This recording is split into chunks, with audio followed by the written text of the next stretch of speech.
Happy Halloween, my friends. I really hope that houses in your neighborhood just don't turn into fire-breathing monsters and start eating your children. That was kind of a morbid wish on you guys, but yeah, we're gonna talk about Monster House. This came out back in the year 2006. Steven Spielberg and Robert Zemeckis both attached as producers on this flick.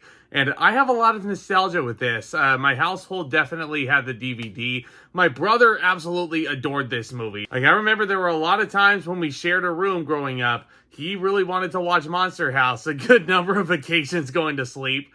Why did he want nightmares? Because this movie could scar little kids at our age. And going into Halloween night, we follow a group of 3 children, DJ, Chowder, and Jenny. They are assertive that a neighboring residence, which is occupied by an old man voiced by Steve Buscemi, is a living creature that eats children alive. And I'm not shitting you, you actually see this house eat these children. This movie is dark. And with the evening fast approaching and trick-or-treating about to get underway, the trio must find a way to destroy the house before innocent kids meet ghastly ends. If there's been a recurring theme this whole entire playlist this year, it's been centered around movies that are not only nostalgic for me, but they're still a good amount of fun to watch. And Monster House, even when it originally came out, I never saw this in the movie theater, which is really weird because when I was growing up, my grandmother always offered to take me and my little brother to the theater to see the newest kids movie. And I don't know why I didn't want to see Monster House. I don't know if I was just too chicken shit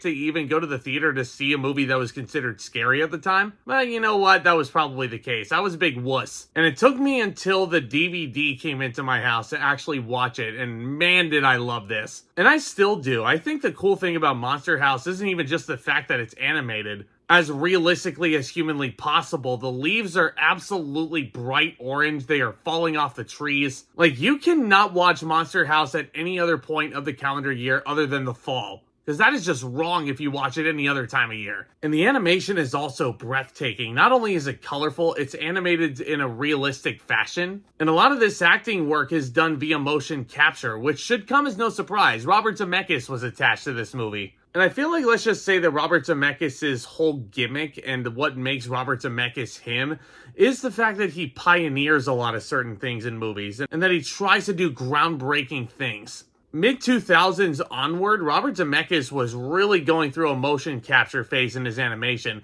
Look at The Polar Express, a movie I reviewed my very first year doing YouTube. Look at a movie like A Christmas Carol. Monster House is animated in much the same way, and it does look a bit more cartoonish than those two movies. But I feel like that's also part of the charm and what makes Monster House stand out as a pure animated feature. And you get a lot to look at. This is a feast for the eyes. You get a lot of great characters, and purely, this is absolutely a Halloween movie. DJ is absolutely the most skeptical of the bunch. He's the guy who feels like, oh yeah, I'm 12 years old, so I should be a grown-up. I'm a man.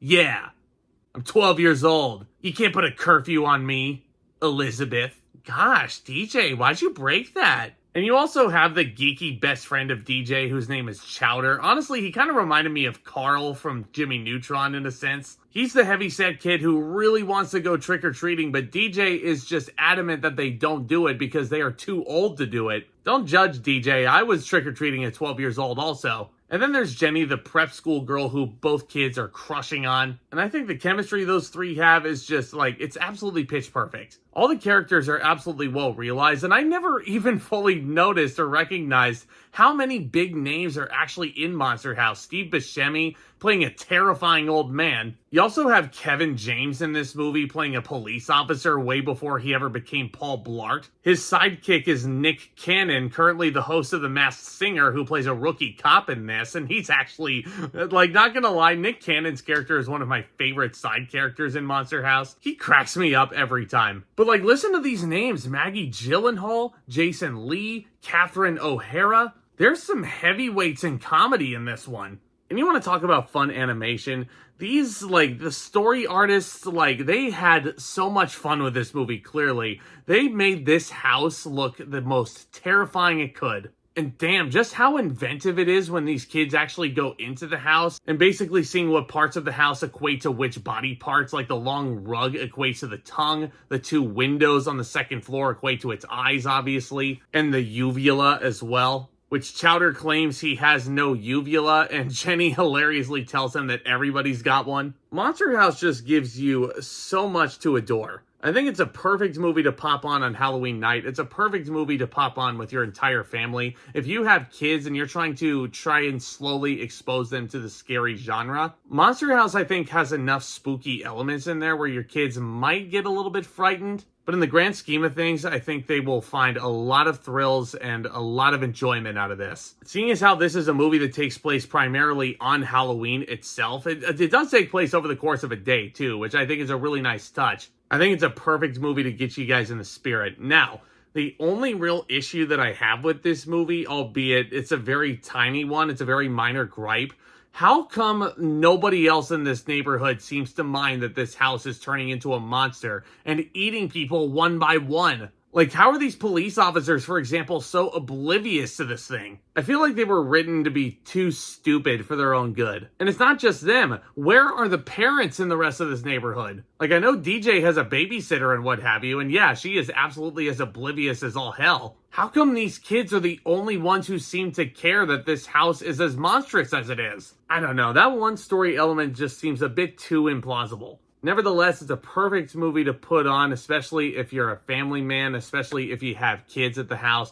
Pop this on after they're done trick-or-treating. Let me tell you, if you do it before they go trick-or-treating, if you do it like it's during the day, if they have the day off school or what have you, yeah, they will not want to go trick-or-treating if they watch Monster House. I'm going to give Monster House an A-. The movie itself is a blast of nostalgic energy. It is smart, it is a great script, perfect animation if you ask me, and perfect for a Halloween movie night filled with some fright. Let me know what you think of Monster House down in the comments section, guys. And again, thank you so much for bearing with me on a much abridged Halloween special. Happy Halloween to everybody who's celebrating tonight. But let's not say that this is the end, because actually for your enjoyment, I've got 2 more videos coming in the pipeline that are going to be attached to this Halloween playlist, and I'm going to count it as part of the Halloween playlist, both of which are going to involve my girlfriend Lindsay sitting right here next to me. It'll be a lot of fun to look back on those and much, much more going into the holiday season. Loads of big blockbusters coming out. Gladiator 2, Moana 2, Wicked, a few more I'm probably forgetting. Point being, there is no shortage of topics here to talk about on this channel. So do consider subscribing today. Tap on that thumbs up if you haven't already. I mean, why wouldn't you at this point? But thank you all so much again for your support. Y'all are the best. And with all that being said, Back Talk, commence.